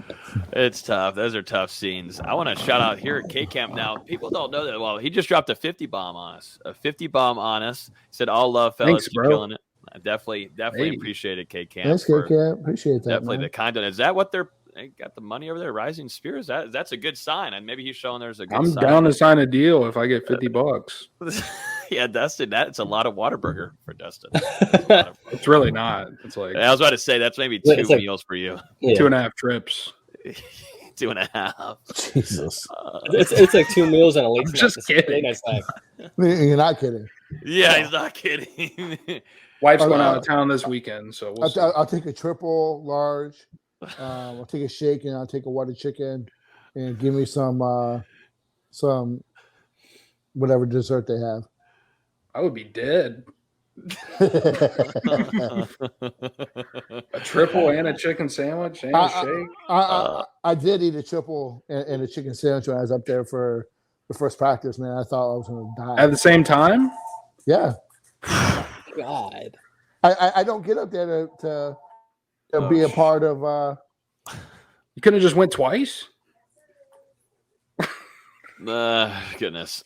But yeah, K-Camp, definitely appreciate the love. Looking forward to the announcement on April 4th. They got some good stuff coming over there. So looking forward to having them. Maybe we can have K-Camp on here too, maybe as a guest, and maybe give us a rundown on what all the things that they're doing at Rising Spear. I think that'd be a really good guest to have on later on after spring ends. So definitely appreciate it, K-Camp, for the 50 bomb on here. Let's jump over to some basketball to finish this thing off. Let's start off with obviously Austin Veazey, who is now named Forgetting 2021 Basketball Season Austin Veazey. He is it's not as funny as the first time. No. This is funny. Dustin, of course, mutes himself and he's laughing his ass off in the background. But I think this is a good name for you, Forgetting 2021 Basketball Season Austin Veazey. Did I mess up any wording there? I don't think so. But Veazey, I've already got comments on here. There now we've got basketball comments in here tonight, and I had someone tweeting me. We just need a basketball only podcast, so maybe that's the move.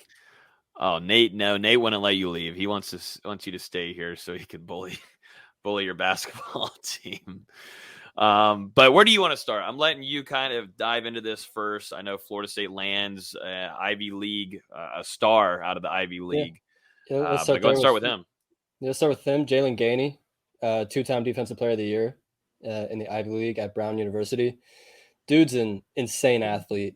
I tweeted that he gets off the floor as fast as anyone I've seen not named Zion, which of course I got some flack for, but dude gets off the floor just fast.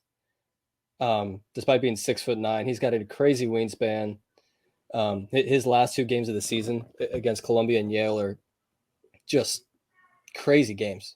He had, I think it was 25 points, 12 boards, 8 blocks against Columbia, and 20 points and 18 boards against Yale. And Yale's a really good team, not just good for the Ivy League. That's a good team. Kid can play. Right now he has 1 year of eligibility. They're trying to get him a second just because the Ivy League didn't play basketball or didn't have any sports in the 2020-2021 season. So I think he'll get a second year, which if he does, that's a huge addition. Great player, really, really great player, especially the way Florida State wants to play basketball, where they're switching everything, getting a guy that's, 6'9", that athletic and can protect the rim as well as he does. He was top 25 in block rate last year. I think it was like 10.7%. Dude can block some shots. And it's kind of what Florida State was missing last year, especially once Malik Osborne went down. A guy that can still switch 1 through 5, but be elite rim protector. Huge addition. I mean, this guy was being pursued by every school you can think of: Duke, Arkansas, Virginia Tech, Marquette, Arkansas. I forget if I already said them or not, but special player, really, really special player. I think he's going to be a great addition to the team for next year. And they're not done. I think there's going to be some more moves that come this offseason, and Logan is over 2 on this. Fudge balls. I cannot get this figured out, how I can get your face next to what I'm trying to show over here. Why is this the hardest thing I've ever seen? But keep going there. Please keep going. I'll figure it out in a second. Just from what we were told, for the people that are in the Discord, we predicted that he was going to commit. I think it was either Friday night or Saturday night. Like both myself, and Jacob put our predictions in. Apparently, he committed to the staff on the visit, and then he originally had visits lined up to, I think it was Ole Miss and I forget the second one, maybe Marquette. I forget what the other one was, but he canceled both of them and committed to Florida State. So he obviously liked what he heard. His family stayed behind in Tallahassee while he went back home. So they got stuff figured out, and I think he's excited to be there, and they're definitely excited to have him because he's going to be a great addition. Yeah, this is a great photo here, man. This is awesome to see. What do you mean? He just abandoned his family in Tallahassee and dipped? I mean, had to go back to school, bro. Got the job done.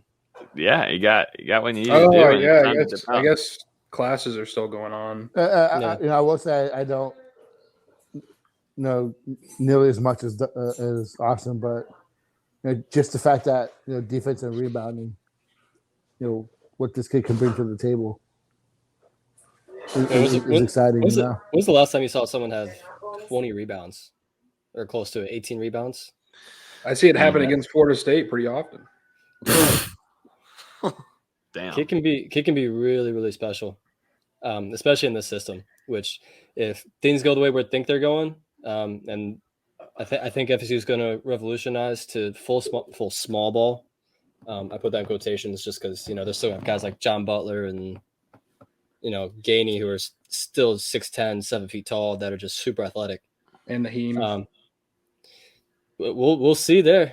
Whoa! Why are you smiling like that, VZ? What you doing to my boy? That. Don't kill my boy. He put on Instagram special, or what was it? Surprise announcement Friday. So we'll see what happens there. That he's fully healthy and coming back to dunk on people next year. That's what he's going to announce. Listen, I hope so. I just don't know why you need an announcement for it. We've already seen Quincy Ballard leave. We saw Ala Adine Boutiab answer the transfer portal after being on campus for a total of, I think, 9 weeks, 12 weeks. He got to campus January, then all of a sudden he's in the transfer portal. I'm not exactly upset about it. The only thing to watch is he is cousins with Jeremiah Bembry. So Bembry might be upset about that. And I'm a big fan of Bembry's. That's one of my favorite players in this class. If you just turn on his tape, dude's got a crazy skill set, even if he's not ranked that high. That's something to keep more so than Tom House. I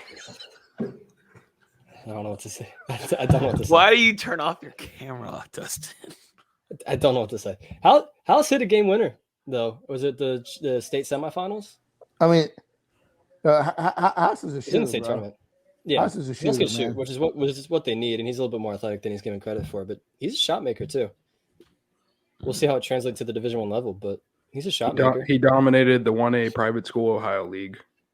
Listen, he's still hit shots. Hey, real quick on that. My family's originally from Ohio. They play really good basketball up there, so that's not necessarily a knock, bro. Damn. Yeah, Dustin. I don't think that's true. And he was also playing with Gabe Cups, who's I won't say a household recruit, but I don't know who that is. Okay, fair enough. Okay, we got to stop. Austin is getting good news with us this week. Tom House came up, and once Tom House came up, it was off the rails for Dustin. Like that's all. That's all he needed to hear. Whoa! Don't like that take, huh, D-Lou? I think you should have waited. Would you rather hear that Wyatt Wilkes is not coming back? Because I know that'll excite you. Yeah, that was like my favorite player. Yeah, Wilkes officially announced he won't be using his extra year of eligibility. Which didn't really surprise anybody, I don't think. It's a damn shame. Tough. Breadman out of bed. Moving on. Yeah, the only thing is we haven't heard from two people from the seniors, and that's Anthony Polite and Malik Osborne. Everybody else has at least made some kind of Instagram post saying thank you Florida State for these last few years, blah blah blah blah blah. Those are the ones we haven't heard of so far. And with Boutiab gone, with Quincy Ballard gone, with Tenor Ingam gone, and so far only Gainey in, and who knows what's going on with Naheem. I guess we'll find out tomorrow. If Naheem leaves, does that mean Malik's coming back? It really wouldn't surprise me at this point.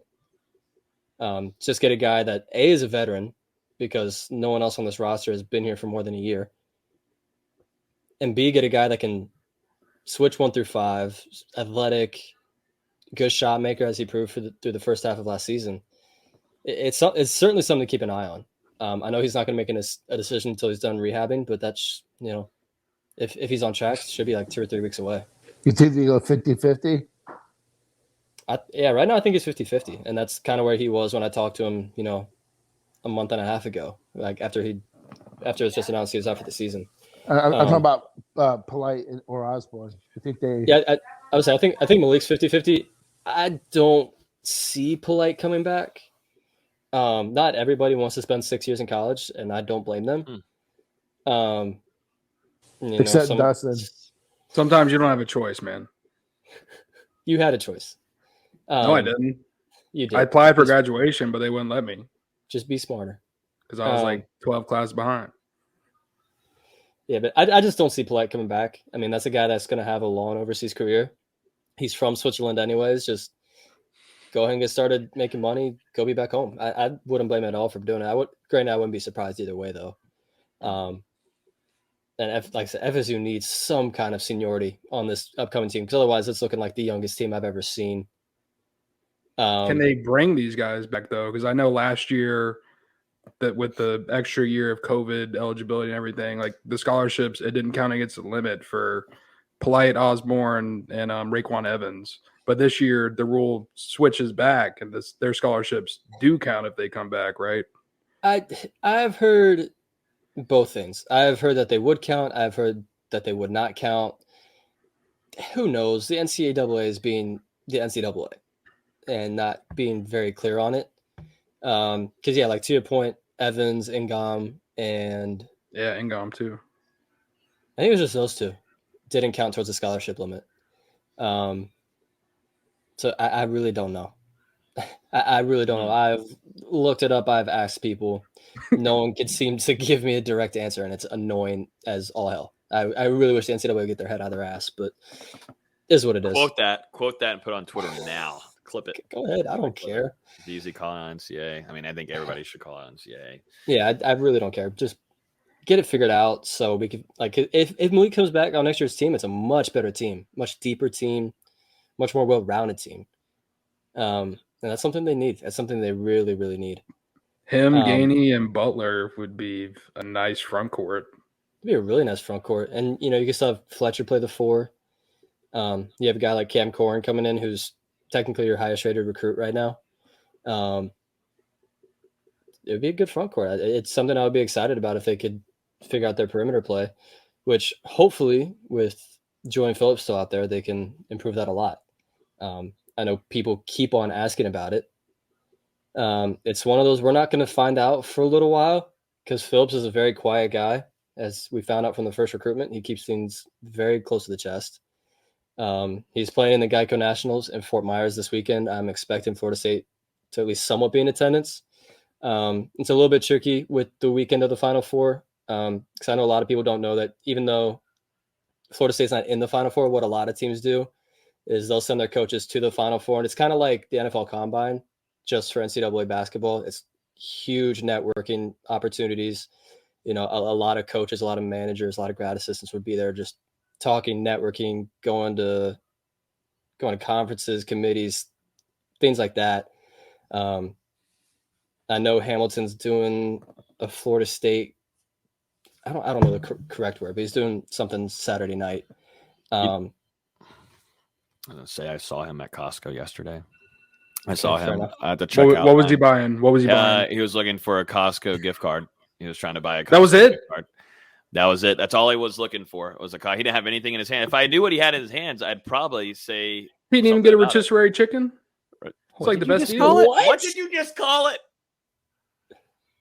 Rotisserie. Why are you asking if he got a chicken? Rotisserie. Rotisserie. No. Oh, Jesus Christ, dude. No wonder why. Yeah, now you can mute yourself again.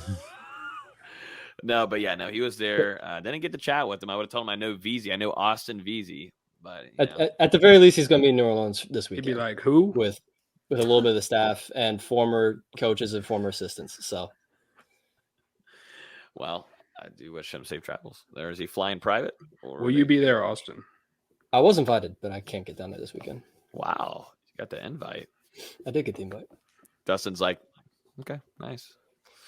I need to send a screenshot in the group chat. Prove it. Okay, I will. I'll send you the flyer.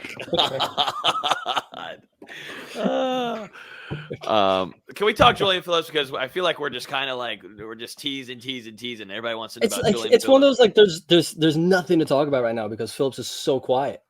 You know, well, he all you gotta played say in is like 5 minutes of things, and just... he played a McDonald's All-American game. Didn't talk to media outlets because he was going through some kind of illness that was non-COVID related. I think he had 20 points yesterday in the first round of the Geico Nationals. Super skilled player. It just from what it seems like, it's coming down to the same teams it was before he committed to LSU, which was Florida State, Tennessee, and USC. But until he's technically done playing high school ball, I don't think anybody's really going to hear anything definite. Like Florida State's pretty confident with where they stand, especially with an open roster spot right now. And if you could bring him into next year's team, that's a much needed depth piece that they could use. Just imagining Phillips and Cleveland on the wings is a scary sight, because those are two long, athletic dudes to have to go up against every single night. But we'll see what happens.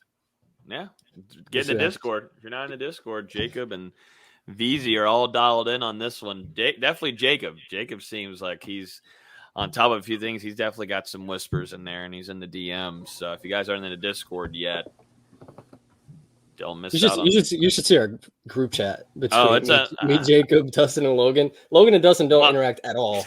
I've been messaging in there more recently. It's just me and Jacob just bouncing stuff off each other. But I read it though, and like so I can like keep up with stuff. Because if I didn't keep up with any of this, I would have. Why am I not part of that group chat? No, absolutely not. Why not? No. No. The stars are aligning. No. The stars are aligning. No. He would just talk shit about FSU basketball every day. It's not what we need. Yeah, we can't have that energy. We have to have positive energy now. We need positive vibes after last season. Well, I don't even remember last season. I do, sadly. What? No, your name doesn't say it. Just forgetting is not forgotten. Well, we can change your name. That hits hard, bro.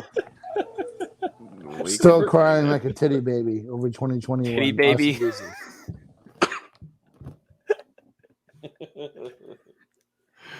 You're a titty baby, Austin VZ. I guess. All right. Oh, God, help us. Jeez, I don't know how people get me in that group chat, man. Let's go. No. No way. Absolutely not. No.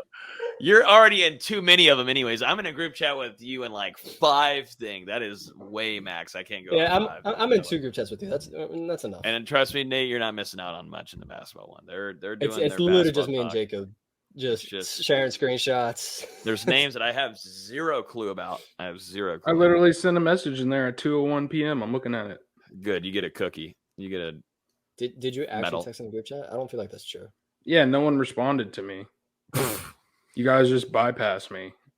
That's hilarious. Okay. Yeah, because we were talking about Ike Obiagu. Congrats. I'm just saying. No one ever responded to me. To be fair, we were already talking about Ike. Or no. Yeah, we were talking about Ike in the Discord. Was it last night? I think it was last night.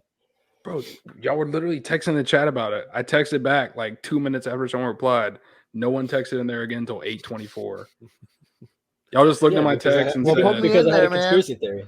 Put me in that chat, man. We'll liven it up, man. We'll get it going. Yeah. Absolutely not. Anything else, VZ, before I take a shower? Shout out Coach Wyckoff for getting promoted to the head women's coach. Yep, shout out to her. Deserves it. Other than that, I don't think so. Although Ham did go see Coach Gates today, which he posted a picture of on Twitter. Which he did the same thing when Gates got hired at Cleveland State. He went up there. But I love Coach Ham. Good family man. Goes to Costco that day and then travels up to see one of his future. That's who he's getting the gift card for. That's exactly what it is. They must have a lot of Costcos in Missouri. Also, That's shout out Coach Gates for exactly getting a bag. You think I Coach don't know if Gates y'all gets saw the that. rotisserie chicken? You said it better this time. Go ahead, VZ. Coach Gates got a bag. How I much? think it was 6. What was the final details? 6 years, 18.75, I think. Damn. Okay, then. It was something crazy. Is it fully guaranteed? Who cares? He Well, he's was got making to like stay out his contract to get it all, but yeah. I mean, his first year at Cleveland State, he made $300,000. Now he's making $2.75 million his first year, so not bad. I'm also trying to figure out Deshaun Watson's fully guaranteed $240 million. no trade clause. No trade for the whole time. Fully guaranteed, even if he gets suspended. So well, no, the first year is only $1 million for if he gets suspended. That's got to be Cleveland just giving him the money to pay off all of his civil suits. Mm-hmm. And that is, we've had enough of Baker Mayfield. I don't care what happens. For real, they've like truly committed. The real breaking news here is from Patrick in the Facebook chat saying Eric Church canceled his show, Austin. Oh, no, he did. God. It's because he's a Carolina fan and he canceled his Saturday show to attend. Oh God, did you have to change your plans? No, I'm not going to San Antonio. You think I'm going to spend my spare time in San Antonio? No. I saw a fan 3 back-to-back ones. Okay, yeah, it was Charlotte where I live and Orlando and Tampa where I have friends. Of course, I'm going to do that. I just know it's probably a rough week for you here in those. I just want to say, my birthday's Sunday. I'll live. Eric he's got a lot of backlash for this decision to cancel He the has. concert. No, he absolutely has. To go to a basketball game. He's not doing his work duties, which includes strumming a guitar and talking into a mic like me to go to a basketball game. He would have got paid millions of dollars, but he's going to go to a basketball game. Austin, what do you think about this shocking development? I low-key kind of respect it. Like, if Florida State was in the Final Four, I'm canceling all plans to go as well. Like, absolutely. Well, you also, I don't think you're a singer. And you don't have millions of fans waiting for you to strum that guitar, bro. So, I don't care. If I did, I would sing still shitty music. All right, Nate. Damn. All right, Nate. What's up with the bullying on VZ tonight? He doesn't deserve this. He had actual basketball news. He hasn't had any in a month or two, and he's poor Austin. Are we making tournament picks? Do we want to make Final Four picks? I don't even know. I watched one game, and that's terrible. I hate to say it. Any time to watch it seems like it's the forces are aligning themselves for Coach K. It does seem like that, especially because one of Villanova's top players, Justin Moore, tore his Achilles. Is hurt. Ooh, yeah, nice. Kansas, who is gonna fold at some point, just because it's Kansas, and they're playing UNC in the semifinals. How surprised were you about Carolina's run, though? I thought they were a little underseeded. As what were they, 8 seed, 9 seed? I thought they were pretty underseeded. Miami was super underseeded too at a 10 seed. Like when the bracket came out, I was like, wow, that's low. And I get the narrative all season has been the ACC has been bad all year, which fair. The ACC was pretty bad, especially early in the year. But top teams in the conference were still pretty strong. I wasn't surprised Carolina beat Marquette. I was surprised by the score, but I wasn't surprised they won. Mm-hmm. Baylor was down 2 starters, so makes sense. Then from there, they've just been playing great basketball, especially Caleb Love and Brady Manick. Like those two have been playing really, really well. And when Caleb Love is being efficient and hitting his shots, like that's a tough team to play against, especially with RJ Davis rolling the way he is too. Obviously, Baycott's an absolute tank down low. I'm not terribly surprised. And they, for the most part, they closed the last 3 weeks of the season pretty strong. I think they were 8-2 the last 3 weeks, including the ACC tournament. So not that surprised. So I'm going Nova over Kansas, UNC over Duke, UNC to win it all. I would cry. I don't like the outcome either, but I'm probably taking Duke over Carolina. And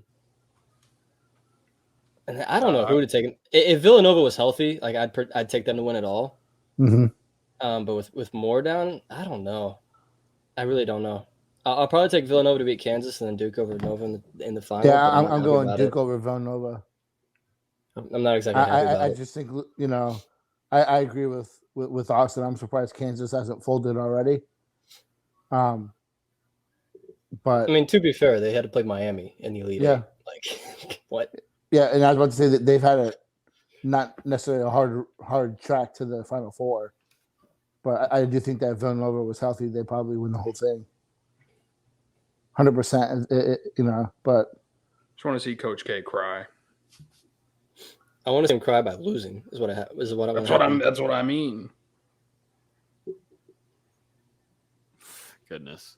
I'll be honest. I'd be mad if Duke wins. I will be too. I would be upset if either ACC team wins, just because I live in North Carolina and I really don't want to hear about it for the next 6 months from all my customers. No, you're gonna hear about it for forever. Duke wins. Next 6 years, bro. Do you want to end this off for us, Nate? William asking, Nate, are we beating Miami this year? That's a no doubt. You bring in Mario Cristobal, who I think is overrated as a recruiter. He's a good recruiter, but he's just a shitty coach. When it comes to the game day, in game everything, I think he's just an overrated coach. They have a lot of question marks on their defensive line, and I think their whole defense is going to be taking 2 steps back from last year off a unit that wasn't great. I know everyone's likes Van Dyke and everything, but you'll see what you get with that offensive line. They do have good running backs, but I think good to be pushing it. Jalen Knighton is feast or famine. Yeah, I mean, right now, 85-2, I would go 85-2. I'm just not a big I'm more worried about Billy Napier than I am about Mario Cristobal. Plus, Miami can just kick rocks because their fans are idiots. Their coaching staff sucks. Miami sucks. Their players are twat waffles, and they can't bench press more than 225 9 times. And that's how we like to finish off the show. So yes, 85-2 right now. No. While we're heading to April, Now, realistically, I think that this is an FSU team that matches up well with Miami. Where we're at now, I just don't think that Miami is going to be what people think Miami is going to be under Mario. Really comes down to how they decide to balance out that offense because Tyler Van Dyke, honestly, probably one of the best quarterbacks in the ACC right now, but with what Mario Cristobal did at Oregon, which was more of a run balanced approach, they're going to take him out of the offense. Exactly. I'm wondering if Mario's going to alter his scheme a little bit to go more pass oriented, to go with his strengths, but we'll see. Because Miami was not a good run team last year at all. For the talent they have at running back, they were not a good run team at all. Yeah. And that was supposed to be a highlight of their season last year. And so you're going to take a coach that is like 60-40, 65-35 run, and then you're going to take away maybe your best asset, like Dustin said, on offense. I'm going to love seeing it because Miami can whatever. Without a doubt. I mean, Tyler Van Dyke was the only guy I was scared of on that Miami team last year because he got hot last season. I mean, he went on a pretty insane streak of games where he was consistently over 300, 400 yards. And, that's really what it's going to come down to. How's Miami going to balance that offense out? Is Mario Cristobal going to go away from his strength? Same difference. Is he going to go away from his strength? Manny Cristobal. Pretty much. But we'll see what happens. They've got some stuff to figure out over there. Interested to look more into Miami after the spring, see how things went for them. I'm honestly not really paying a whole bunch of attention to any school right now other than Florida State. So you're dialed in like Cam Davis. Look at that. I got the over under for combined sacks for Verse and Peyton at 13. 13. That game alone. Peyton out of nowhere coming in. Oh God.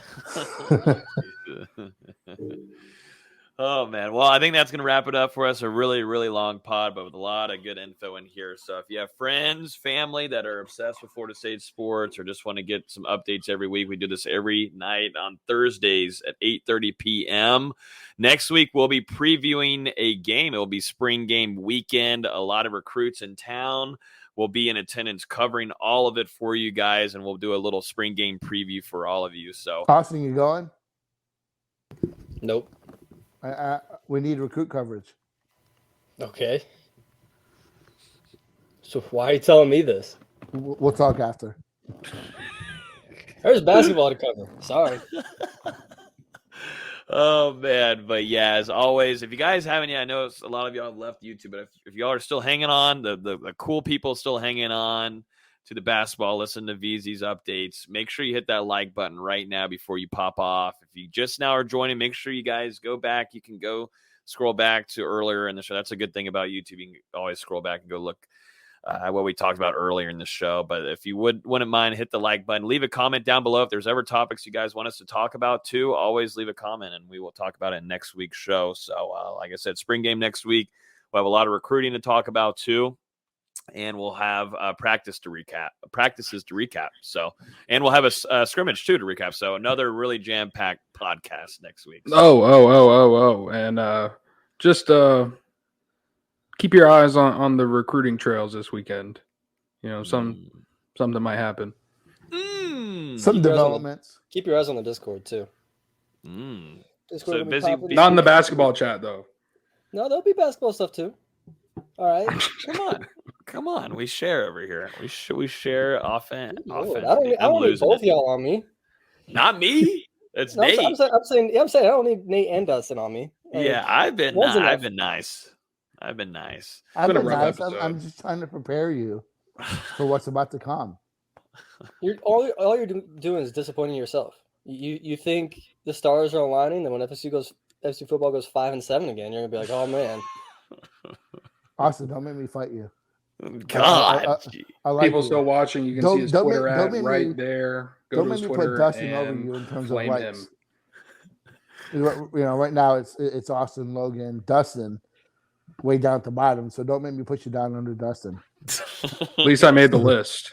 I feel like there's a ways down for that. Yeah, so we're talking about like here, Yeah. and then like Dustin's hell. all There's the way. Dustin who's like below the screen. Dustin's down in hell. Damn. I'll admit that right now. I'll say, yeah. I've been sweating a little bit today. God. You sweat every day. And why do you know that, VZ? Why do you know that? No, the bigger question is What why do you is he mean by sweating? that? It doesn't do anything. Oh, damn. Jeez. Golly. We're just going to... He was sweating last night, you know, with that damn Tampa Bay Bucks. Bro, God, yeah. a lot was going on last night. That was incredible. Of course, everything happens when I don't have my laptop on me, and I'm trying to be a nice family man and try to go babysit my brother up over there in Havana. And, you know, Bruce Arians just randomly at 9 o'clock Well, they wants don't care. to say, Let's I'm wrap it retiring. up. This is FSU. I'm hungry. Brought it up, a-hole. God damn. Jeez. Golly. All right. Yeah, I do want to get out of here. I am exhausted. It's time to eat dinner. So thanks, everybody. Hit the subscribe button. We'll see you guys next week at 8:30 p.m. and see you in April. Yeah. Adios. Bye. Mama told me not to say a word. 17, 5, same color.